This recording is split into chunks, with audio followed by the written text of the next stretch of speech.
नमस्कार,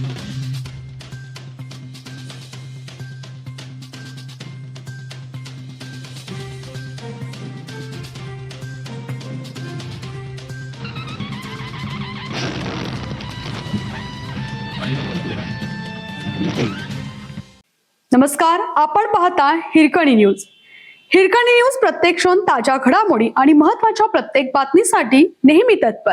दुतोंड्या मारुतीच्या गुडघ्यापर्यंत पाणी. नाशिकमध्ये पहाटेपासून मुसळधार पाऊस. गोदावरीच्या पाणी पातळीत वाढ.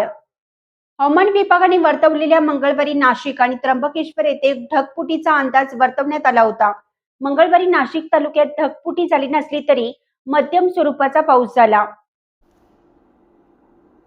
बुधवारी पहाटे 2 वाजेपासून नाशिक शहर परिसरात मुसळधार पाऊस होत आहे. त्यामुळे पहाटे 7 वाजण्याच्या दरम्यान नाशिक येथे गोदावरीच्या पाणी पातळीत माफक ठरलेल्या दुतोंड्या मारुतीच्या गुडघ्यापर्यंत पाणी आलं होतं.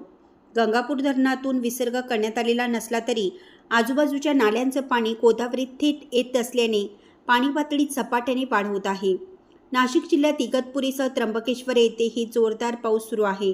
धुळे, नंदुरबार, नाशिक जिल्ह्यातील घाट परिसरातील काही ठिकाणी मध्यम ते जोरदार पाऊस आणि ताशी 40 ते 50 किलोमीटर वेगाने सुसाट्याचा वारा वाहण्याची शक्यता मंत्रालयाकडून व्यक्त करण्यात आली आहे.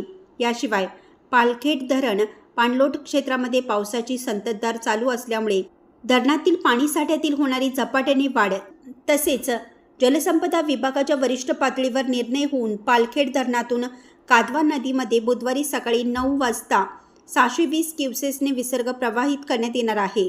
तसेच पुढील कालावधीत धरणामधील आवक बघून टप्प्याटप्प्याने विसर्ग वाढवावा लागणार आहे. त्यामुळे कादवा नदीकाठच्या नागरिकांनी नदी प्रवाहात कोणीही जाऊ नये. तसेच नदीकाठ लगतची पशुधन, चीजवस्तू, शेती, मोटार पंप सुरक्षित स्थळी हलवण्यात यावेत. संबंधित शासकीय यंत्रणांनी याबाबत दक्षता घ्यावी अशी सूचना पालखेड पाटबंधारे उपविभागाच्या सहाय्यक कार्यकारी अभियंत्यांकडून देण्यात आली आहे.